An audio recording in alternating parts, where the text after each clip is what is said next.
I will have now 45 minutes and talk a little bit about our company and how we see the future and especially the trends and the transition going forward. But I want to say directly if there is any questions, so don't hesitate to do that while I'm talking, just raise your hand. If you are uncomfortable with English, do it in Finnish, and then Sanna will translate to me, and then I will answer on English back to Sanna and back again. My Finnish is almost zero, so you can say whatever. Okay, a little bit about the company. We have a very clear vision that we is here to enable mobility today, tomorrow, and the future. And our aim is to be the best and most complete partner for all who drive, repair, and maintain cars. We are in an industry that is driven by a very steady demand. There is a timeless need for transportation as for service and repair. And we handle all vehicles regardless of technology. And that is maybe the most important message today, that we see this transformation more like opportunities than actually challenges. But a little bit more on the group and where we are. We are the market leader in Northern Europe. We exist in 8 countries, that is the Nordics, the Baltic countries, and Poland. We have most of our sales is to workshops, and that is approximately 16,000 workshops, which is independent. And then we have 4,000 workshops that are affiliated in some of our concepts. And we do have a lot of concepts, we have a lot of brands, and we need to have a lot of brands because there is so many. And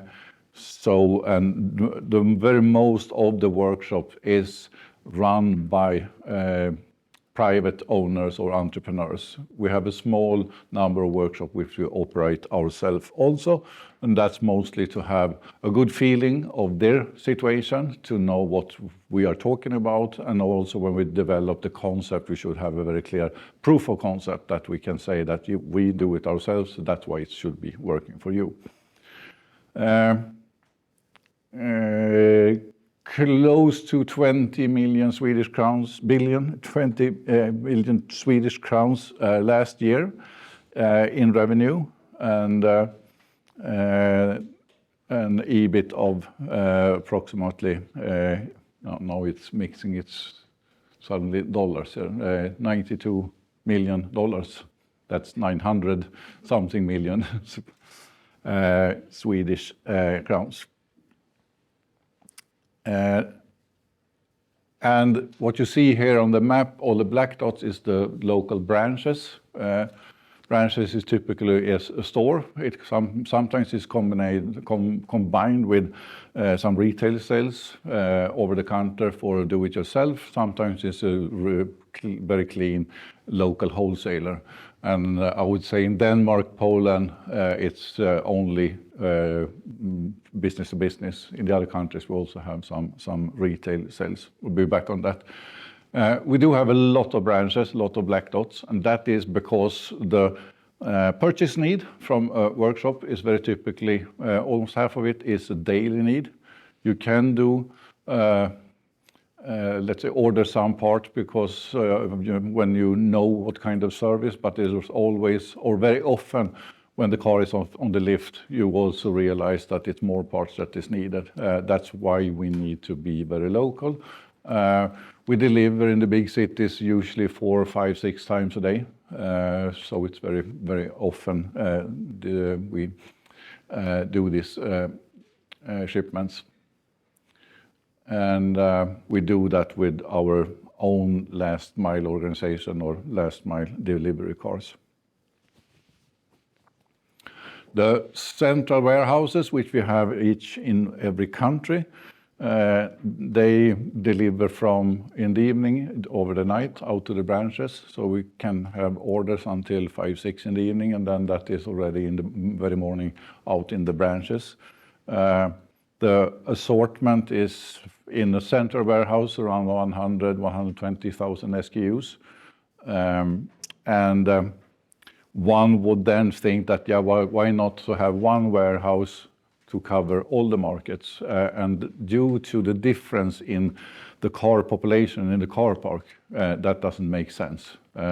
If we compare countries, there might be differences like 20-25% of the part is different in different countries, because we have Volvo is very popular in Sweden, but not at all that popular in Poland, and vice versa. That gives the difference in the assortment. And that's one reason. The other reason is that if we should have only one warehouse, then we can't have this overnight deliveries to all the markets, and that's also super important.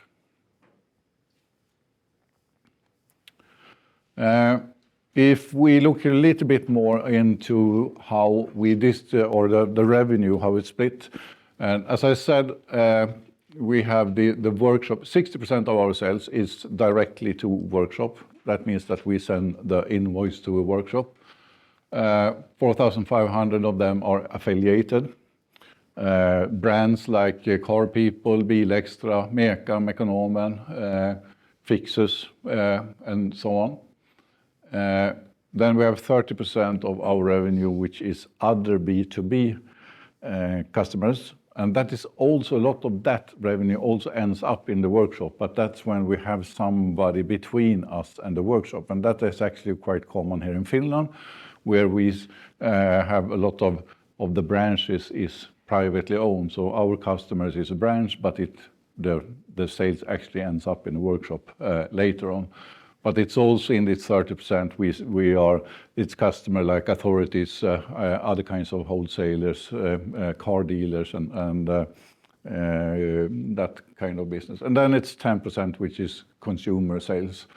And that is over the counter, do it yourself, to a private person that fixes his car by himself. And that only does not exist at all in Denmark and Poland.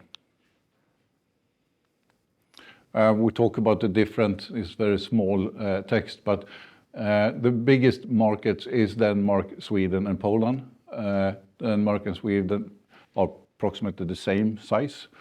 Poland is coming strongly, so I think that already this year it will be on the same level. Norway is also very big, but compared to the other three, a little bit smaller. And then, of course, Finland and the rest of the countries. We have been growing a lot the last 15 years, and it has been a lot of acquisitions. It started 2011 and 12 when Sørensen and MEKO was acquired. And to give a little bit background on myself, I came from the MEKO acquisition, and had been working or have been working with MEKO since 2001. So that is my background. We was acquired by Mekonomen in 2012, and then we acquired FTZ in Denmark and Interteam. That was 2018, big acquisition. Mekonomen existed in Denmark before, but we closed that business 2016 to be back 2018. And that was the very simple reason that FTZ in Denmark was too tough to handle. So we decided if you can't beat them, buy them. And then of course, 22, the acquisition of Koivunen, which also includes the operation in the Baltic countries. And then we did a kind of an add-on acquisition last year, Elite, that's a Polish company. So that was the second acquisition in Poland, and a company which we are now merging with Interteam.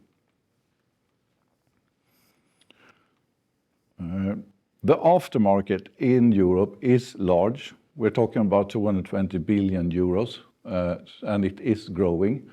It is growing approximately 4.5% per year in Europe, not every year. I think this is a year when we will have a slower development, maybe 1-2% in Europe. But it is also a very big difference between the different countries. And I would say that the Nordics is slower. Here we are, in general, I would say 1-2%. But in the Eastern Europe, Poland and other countries, it's maybe 6-8% of market growth. But it is a growing market. And I said that we are very resilient in even in bad times and in good times. And what we see usually is that when we have a downturn in economy, there is a delayed demand for car repair and car service. And that is what we are actually seeing right now in most of the markets, that the scary environment which we have around us makes that the consumer are a little bit cautious. The service lamp is lighting up, but we leave it lightning for a couple of weeks or a couple of months until we actually book the service. We also are more cautious in the way that if we leave a car and the mechanic said that, yeah, we need to change brake disc on the right side, maybe we should do it on the left side also. The consumer say, no, only right side. I will do the next later on. So that also gives it a little bit, let's say, delayed demand.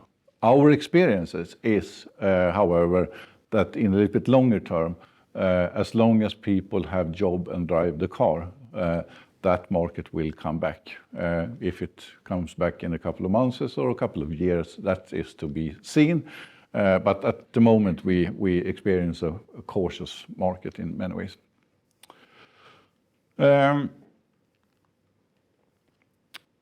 We are very much a business-to-business company, but we try to do that with a very strong insight of how the car owner thinks and what they want. Because when we develop the workshop concept, we want them to be kind of have a good value proposition for the car owner.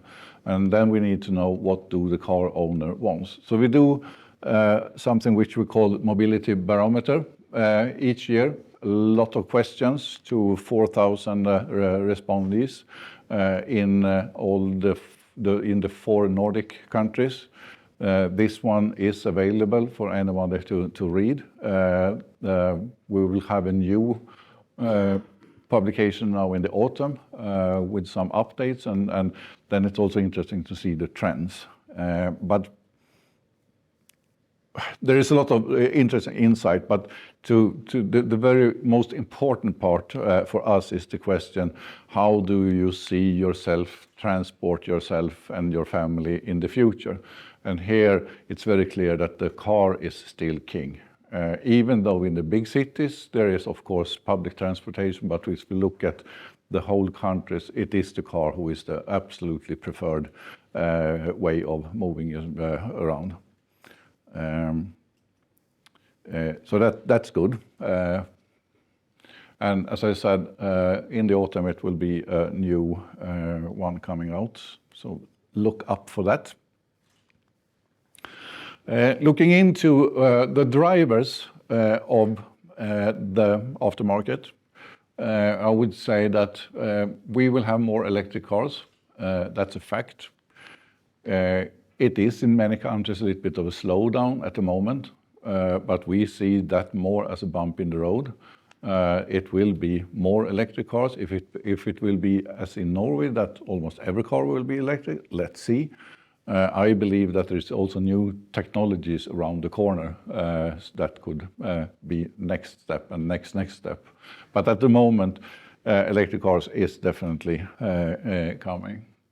There is a more intensified fight for the car owners, the competition. We have the price transparency, which all industries actually facing, which means that you, if you want to do a service or buy a part or an accessory, you can always very quickly see a lot of different prices, where to buy, which store, e-commerce from some other country and so on.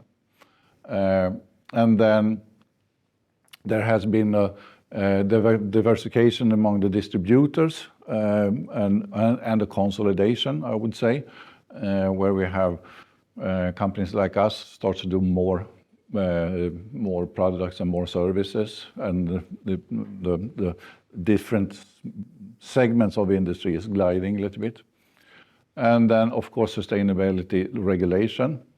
Sustainability is something we believe a lot in. Sustainability regulation, I'm a little bit not that happy about that, but that's regulations, and being a listed company as we are, it's just to do it.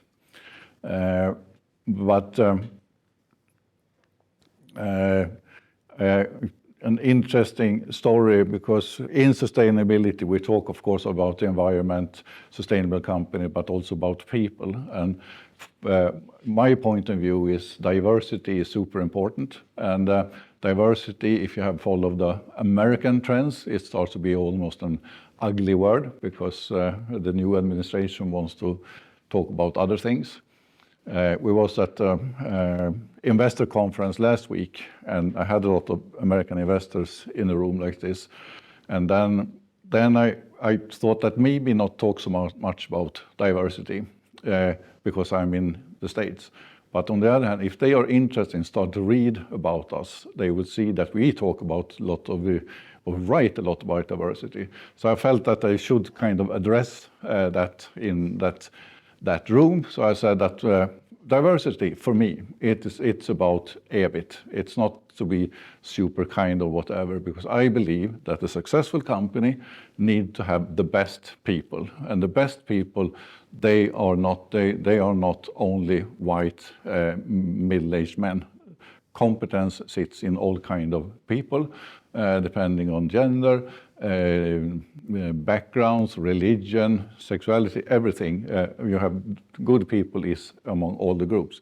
And to be able to attract all those good people, we need to be a good company when it comes to diversity. When I said that to this room, where I was a little bit, okay, they will just, okay, now I understand.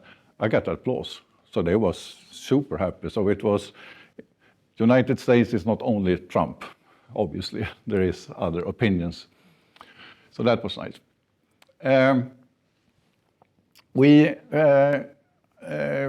When we look at the transition, it's still kind of early days. And as I said, it is maybe a little bit slowed down in many markets. Norway have passed point of no return. Nobody buys a non-EV car in Norway at the moment. I think it was 96% now in April.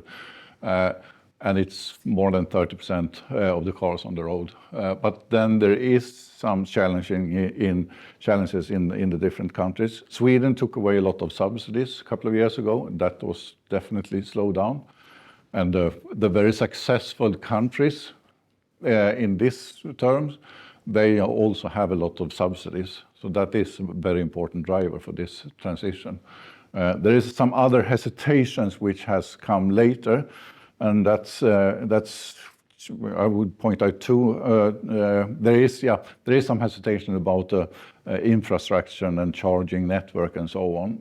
Living in Sweden, I can say that's not an issue anymore. You can have an EV, it works, but it can be otherwise in other countries. But the other two reasons is that since Tesla started the, let's call it price war, started to lower the prices, then especially the leasing companies and rental companies, they got lost. Because if they don't know the residual value of the car after 3 years, what charging should we do for the first 3 years on the monthly basis? So they kind of got afraid of EVs because it was too bumpy. And the same with rental companies. Rental companies also very often are their own insurance company.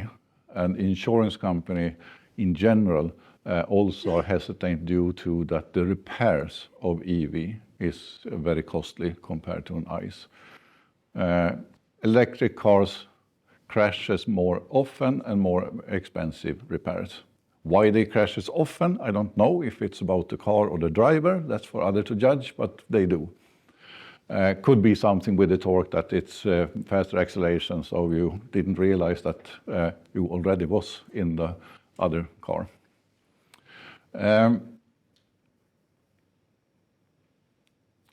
Norway, Sweden, Netherlands is a couple of countries where we have still a high pace, but again, Norway stands out extremely. Can jump that one.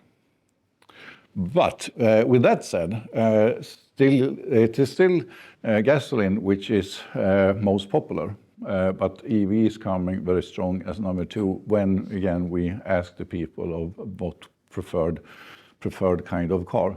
There is a relatively small share of hybrids, but that trend was going down in Europe for a while, but that has actually stopped and a little bit increased. So hybrids are getting quite popular now in Germany and France. So they are a little bit back to life. If we talk about aftermarket, hybrids is the best solution because it's an expensive car, it's a heavy car, double engines, and it has all the technology from both worlds. So thinking about aftermarket of hybrids, that will be a gold mine when they start to be 10, 12, 13 years old.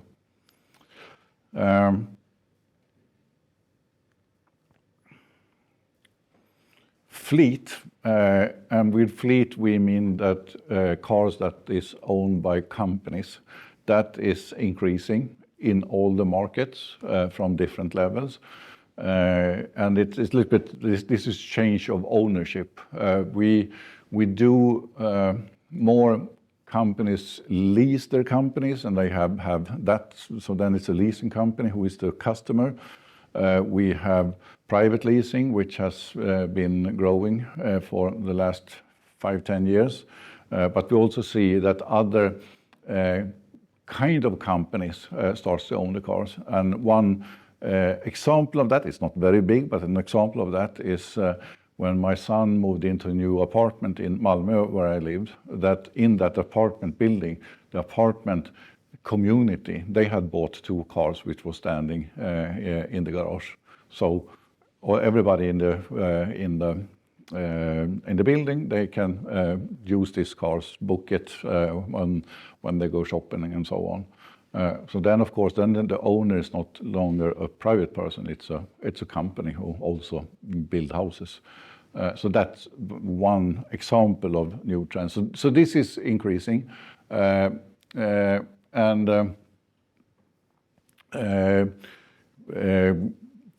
for addressing that, which is an area which we focus a lot on, then you need to have the very good network of workshops that have the standard to do this. But we in the independent aftermarket, we are the perfect solution because many companies, they have not a single brand solution. They might have both some Volkswagen and some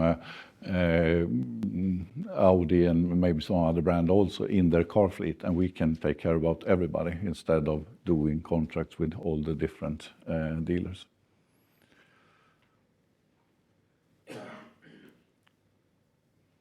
And also leasing as a part of fleet is, of course,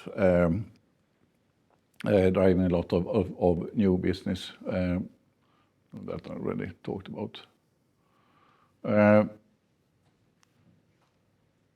When we talk about sales of parts, that is moving online.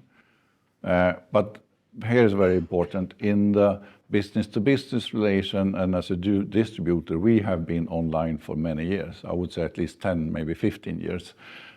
So it's not that business, it's digital already. The workshop places the order through a web shop since many years because they also use the computer for getting the data on the car and the service schemes and everything.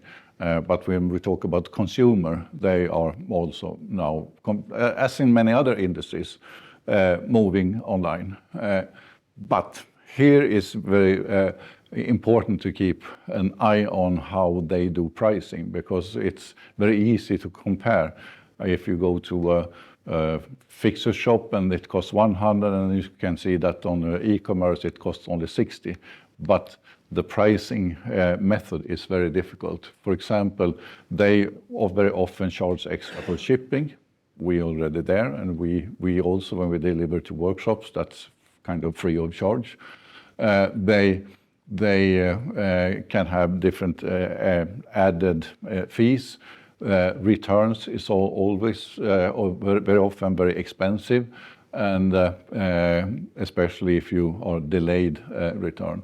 So what this picture is trying to say is that, yeah, but in total that could add up to even it will be more expensive on e-commerce.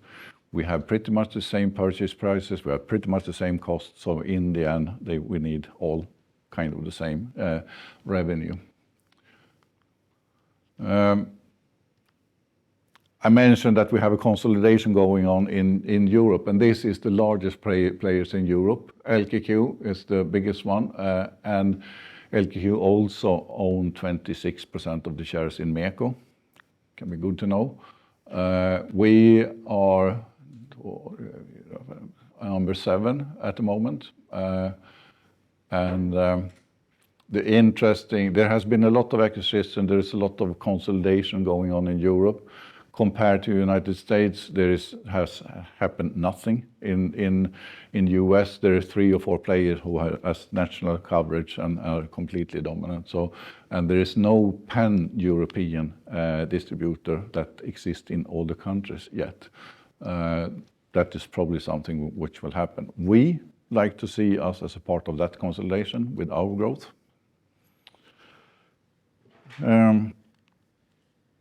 Yeah, and then I mentioned about sustainability and that story about diversity, but there is also a lot of regulations and reporting. You can think what you want about that, but it's rules that needs to be done. I'm a strong believer that we should do the right things for the environment, and I think there is a lot of this reporting which is also very good in keeping track, so all the companies take the responsibility.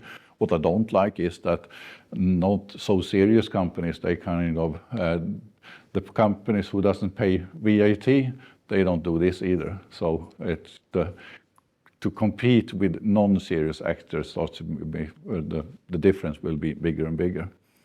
But hopefully this will be more of rules for everybody in the end, and then it will be more equal. I will just touch a little bit on our different strategy areas and some example of that. We launched something which we call Building a Stronger MEKO 1.5 years ago, and that is a lot about cost reduction, efficiency. We simply don't think that the car owner or the workshop are willing to pay for us being non-efficient. So that's a very high and strong focus. Streamlining operation and optimizing the network. For example, in Norway, we had dual brands in almost every city. It was MEKO wholesaler and MEKO wholesaler who did exactly the same. They was delivering parts to workshops. With a kind of narrow assortment, both of them. And it was 50 of them in Norway. We took that down to 30, but with a wider assortment. So we actually managed to increase the availability and the service to the customers with lower costs. That's one example of activities we're doing. We're doing a lot when it comes to supplier optimization or consolidation. On many products we can have 12, 14, 18 different suppliers. So taking that number down, of course, give better volumes to the one who stays, but also more efficiency. We are not into single brand or single supplier strategy, but at least to reduce the large number. And then we have the scary moment with a new business system, a new ERP for the full group. But we take it very step by step, so it's market by market. So this will continue for many years because this kind of project is always scary. And talk about scary projects, we also decided to, if we anyway should automate some warehouse, why don't we do it on more places at the same time? So we have 3 ongoing big projects when it comes to warehouses, and that is a large automation in Odense, Denmark.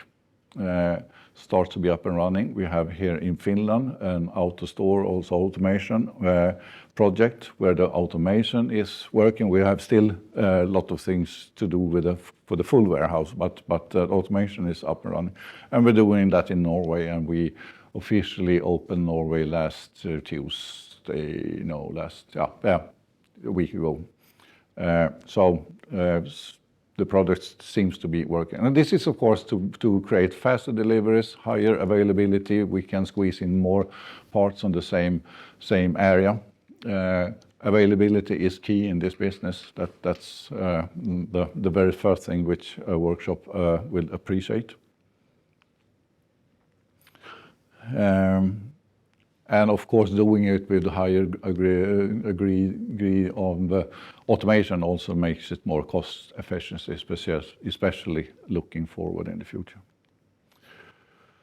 Then we're supporting the workshop to improve their profitability by automated booking systems, online booking, and so on. Very interesting is that the owners of EV in a much higher degree wants to have the service booking online than combustion engine. I translate that the EV owners are more digital already from the beginning, but that's also what we are providing in the different countries, the workshops to be able to act on that area also. But then, of course, also about training the mechanics and all the things. And we will go later and see the ProMeister Academy, which is a new started here in Finland as an example of that. We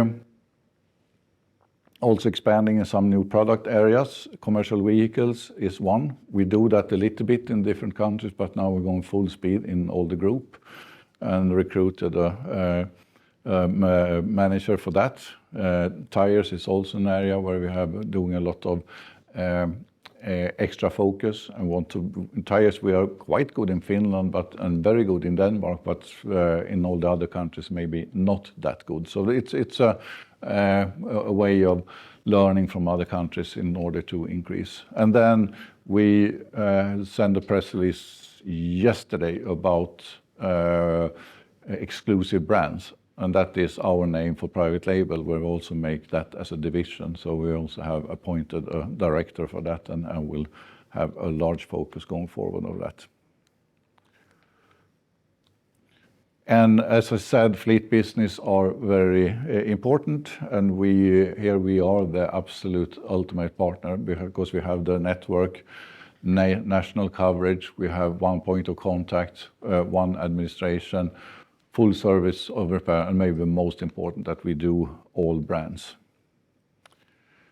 We also, another area where we are a little bit into is that we actually start to be partner for some of the manufacturers. And that is, the latest one was Cadillac, who is now coming back into Europe. They have been not been in Europe for many years, but now with the new electric cars, they will enter Europe again. So in Sweden, we will be their service provider, service partner for the aftermarket. They will sell the cars online and showrooms, and we will take care about the rest. And that is what we are already doing with Voya and with Seeker. And with Seeker, we actually do a little bit more than just the aftermarket. We will help out with if you want to test drive a car and you are not in the city where they have a showroom, then we can help with that. We can help with delivery of the cars and so on. That's interesting. Cadillac, the name of the model is Lyric, and which will be introduced. They have an EV version of the Escalade. I don't know if you know that car, but if you see the cars which the president used to drive in, that electric car will probably not be introduced yet in Europe due to the fact that you can't drive it with a normal driver's license because it's more than 4.5 ton of weight. So you need to have a truck license.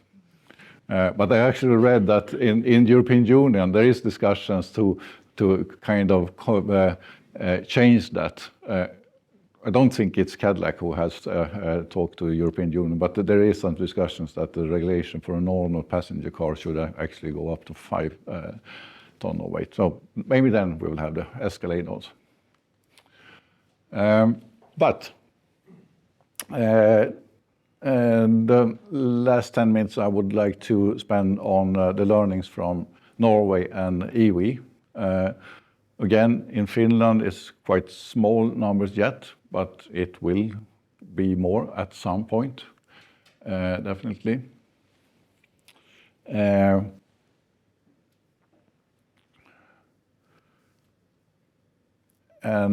I think I will jump to fewer cars sold, but now this is Norway. It was full year 24, it was 89%. Last month, 96.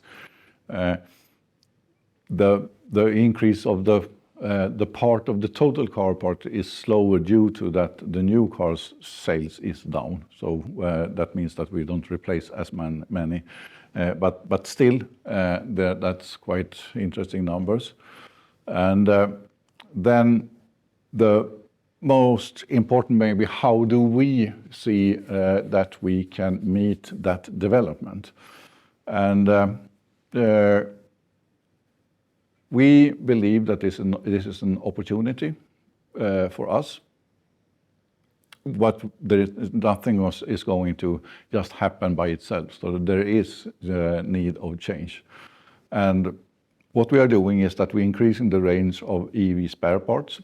That could be traditional spare parts, but to new brands. For example, brake discs and that kind of components, but for a seeker, which we didn't have in the assortment.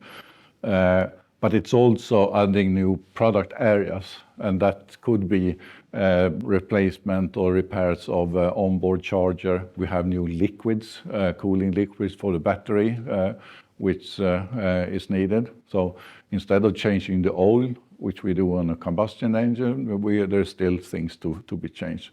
I don't think it is only due to that it's an electric car, but we also see that we don't sell oil filter and fuel filter to an EV, but interior filter, that is a very big product. And the interior filter on most of the EVs is very big and very expensive. So that kind of compensate for all the other filters. But we need to have that in the assortment and have it in cataloging and so on.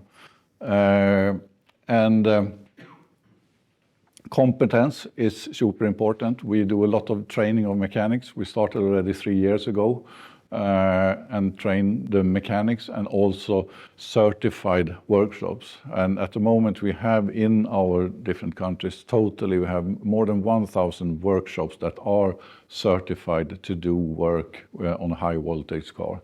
That's of course super important, because if we in the industry or we in the independent aftermarket, when the customer comes to us say that no, I don't have the competence, then we will lose that car and maybe the next car also, and the neighbor's car, because the rumor spread that the independent workshop can't do this.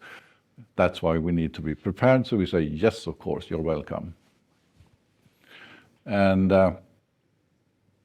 then it's also important with the customer journey, because as I said, EV owners tend to want to book online in a much higher degree than combustion engines. And there's another trend also, it's not on this slide, but it's also EV owners also want to have more mobile service. That means that the workshop comes home to you and do the service on the street, or comes to the office where you're working. And that's driven by Tesla, who started that idea a long time ago. So many of the EV manufacturers which we talk to, the first question is, do you have mobile service? If you don't have that, then many of them, then you're not into the quotation anymore. And then, of course, the quest for repairability, and that is. This is more like political and work done in the European Union to make sure that we have the repairability of the car, so it's just not built just in one piece. So we don't want to have a situation where when something is wrong on the car, you just need to buy a new one, because that definitely not good for environment. It's not good for anybody. If the repairability, let's say, decreases, so the life, let's say now we have an average in Europe, 12, 13 years is the average car park, but that means that we need to have a lot of cars that become 20, 25 years to have that average number. If the repairability should go down, so we start to scrap cars earlier, let's say 5, 10 years earlier, then on a global view, we need to double the production of car. Twice as many car factories, and that doesn't make sense. So repairability is important. One big question here is about the batteries, because now we see more and more sealed batteries that is not possible to repair, at least not with some good financial outcome. So that's also something which we fight for in Brussels and try to convince the politicians that they need to keep an eye on this, because it's important.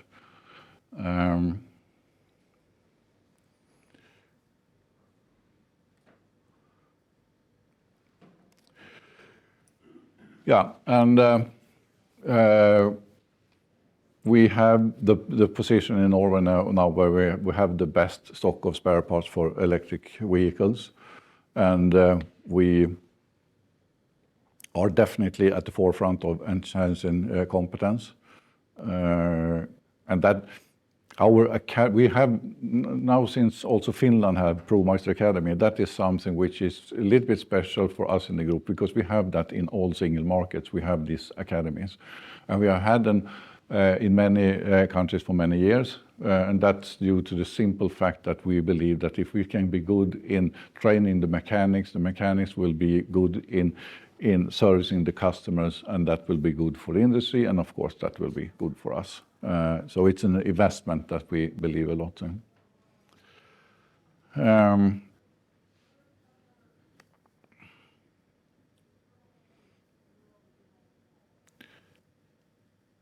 Yeah, and then about the product areas, I mentioned tires and rims. That's interesting with EV, because tires wears out. There's much more sale of tires to EVs. It's bigger cars, more expensive tires. They wear out earlier. Two reasons: the torque, which make it more wear out, and also the weight of the car, because EVs is transporting a heavy battery as well.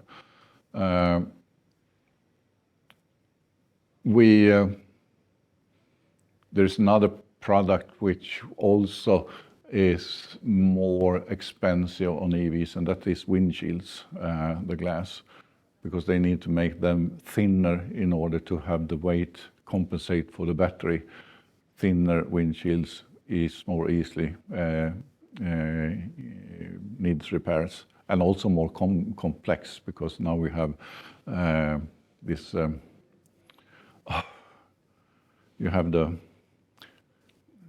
You can see the speed on the windshield. What's it called? Somebody? Head-up display. Thank you.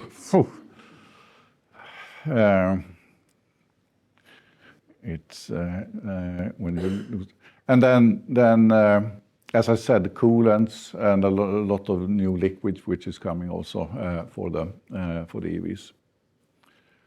And then what we have done in Norway is also to improve the customer journey, both with online bookings. We work a lot with the fleets and make sure that we have the parts catalog, who is all the time filled with all the products that should be there.